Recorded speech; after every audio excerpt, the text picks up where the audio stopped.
Hallo allerseits, mein Name ist Nick, auch als Avialence bekannt.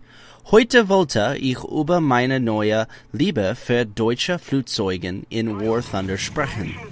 I swear guys, no matter how much I actually speak German, I feel like I have no idea what I'm doing when it actually comes out of my mouth and I listen back to it. So hopefully that was right, but anyway, that was my traditional intro in German. Now for those of you that don't speak Deutsch, welcome to my first video for 2015. My name is Nick, otherwise known here as Avialence, and today we're going to sit down and talk about some War Thunder. So, since it is the first video of 2015, I thought I'd get a little creative with you guys, made that little intro for you, as well as spoke a little bit of German, because I figured it was appropriate, right?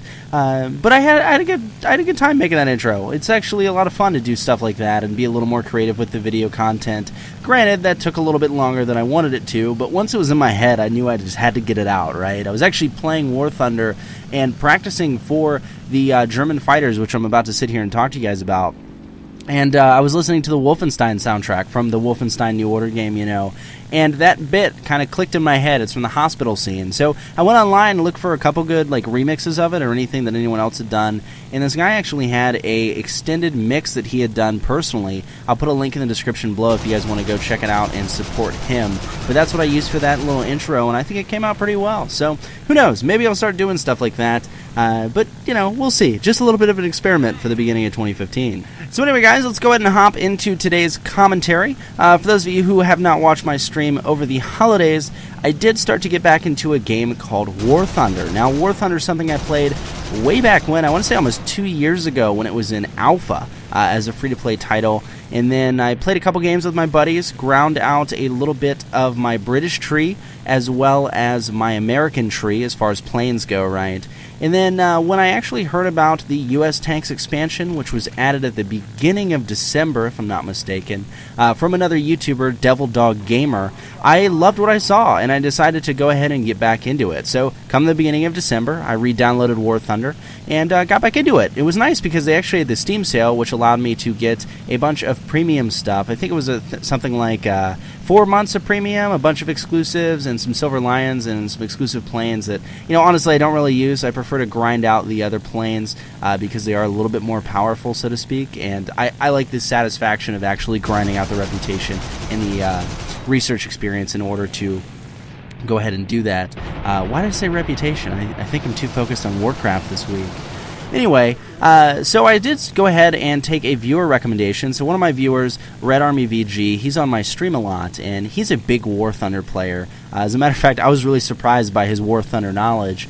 And I had played a lot of the American planes, but going back into the game, I had done a lot of tanks, enjoyed the American tanks very much, and I've got a video coming out this week talking about my experience within the U.S. tanks.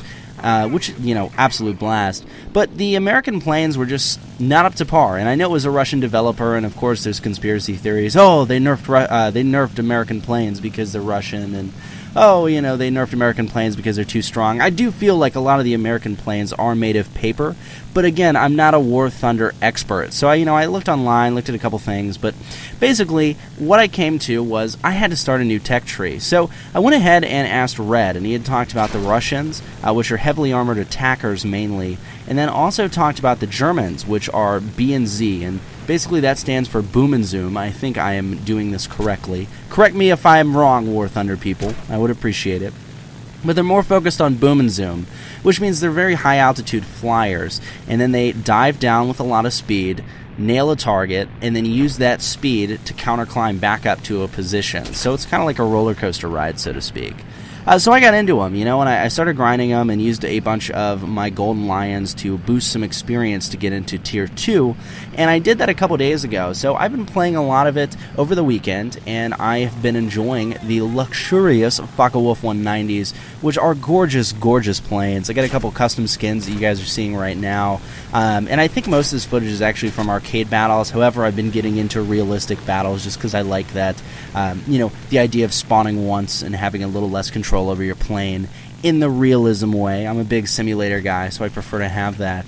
But no, I actually really enjoy the Focke-Wulf 190s, which is what I've been flying. I have the A-4 and the A-1 unlocked right now, and I'm working towards the A-5. but they are beautiful planes, and they're very focused on the high altitude boom and zoom, being very agile and having a lot of firepower. Plus, they carry a lot of cannon ammunition, which I really appreciate. So, I mean, the armament on the A-4, for example, is 2 MG-151 cannons, and then 2 MG FF/M cannons, plus you also have 2 9.72 millimeter MG-17 machine guns, which is phenomenal. So it's got a great armament, carries a lot of ammunition compared to the BF-109s, which I've also dabbled in a little bit. There were a couple of them in the intro. I'm not sure if I have any in the B-roll here. But I've really enjoyed playing as Germany, and I was actually really surprised by this. So I did get into the German tree. I've been grinding it out and having a lot of good time with them while working towards that A5. I did get into their tanks a little bit as well, but the tanks weren't as satisfying to me as the United States tanks. I think I'm just a big U.S. World War II fan, and to drive around in an M4A1 Sherman is just an absolute blast. But no, I am by no means an experienced War Thunder player, and that's honestly why I wanted to go ahead and throw this out, because getting back into War Thunder has been a bit of a challenge for me, not in a bad way, as a matter of fact, in a great way. I've been working to understand how the game works and how it functions, and I think there's two very different tiers based on my experience so far. So you do have the arcade battle tier, which is the casual battle where a lot of people really don't care about their lives, and it feels like some planes are a little too powerful in that specific area. Namely, a lot of the bombers are paper, which I was really surprised by, because me with the Focke-Wulf 190, I can go up and shred through a B-25 or a B-17, and I was kind of surprised by how quickly that was able to happen. I mean, these are flying fortresses, right? They could take a ton of fire, but, I guess that's just the way the game works. So arcade mode hasn't really been my thing, so I actually decided to go ahead and try realistic battles, which is the next step up. And I really enjoy the realistic battles. You have one life, so if you die, you're dead.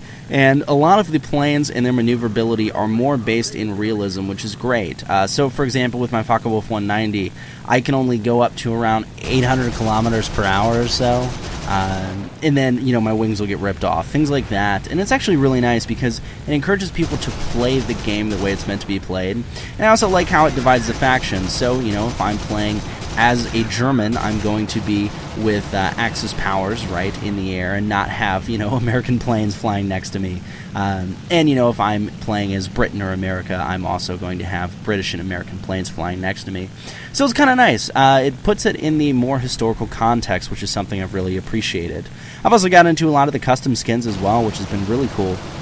I have one on my Focke-Wulf 190, which is great, and I'm just very surprised by how awesome some of those custom skins are. There's actually an entire community on War Thunder's website dedicated to this stuff, and these people recreate historical skins. One thing I actually didn't really even consider with the German planes was, of course, the swastika, right, which is something that is banned in Germany and also everywhere else, but I didn't even think about something like that until, I started, going through some of these skins, and they were swastika and the non-swastika versions, obviously for the reason of it's banned in certain areas, and it is only able to be used as, I believe, I looked up the legal terms on this, and I believe it's for artistic expression, which is the only way it's able to be used, or historical representation, which War Thunder's a historical representation, so I'm not sure kind of where that line is, because War Thunder's actually said that they do not want to see it on the forums or on actual planes in the game. Now with the custom skins, that's only visible to you, so there's the fine line there. But yeah, I mean, I've had a great time getting back into War Thunder, guys. I'm actually going to be playing a lot of it too, and I've been playing with some viewers over the time. We do have a Steam group now, which will be listed in the description below every YouTube video, so if you guys want to join that, group up with some people that watch my videos and my live streams, as well as myself occasionally, and play some War Thunder or Arma or anything along those lines, that group is now there. But I really enjoying War Thunder, and I'm sure there's going to be a couple more War Thunder videos coming out in the next few weeks. I know I want to talk about one on U.S. tanks, but what I wanted to go ahead and ask you guys at the end of this video is, do you have any tips for me as a new War Thunder player? I'm learning the game, I'm trying to understand everything, I just figured out, oh, hey, maybe I should have my flaps in combat mode for combat, so it's a lot of the little things. But if you have any tips or any specific factions you think I should grind to, or any information that would really help me out, I'd appreciate it, guys. And of course, if you want to play with me and other community members here that are involved with the Avialence community, head over to that Steam link, which is in the description below this video, and hit it up. So anyway, guys, thanks for watching. I hope you guys appreciated this video. I will be posting a lot more content for War Thunder, obviously in the realistic battles zone with a couple viewers and friends who also play the game. So if you guys have any recommendations, feel free to drop them in the comments below. But that's going to go ahead and wrap it up for the first video of 2015, guys. Hope you guys enjoyed, and if you did, hit that like button, and feel free to subscribe for weekly gaming commentary. As always, my name is Nick, otherwise known here as Avialence, and I will see you guys in the next video.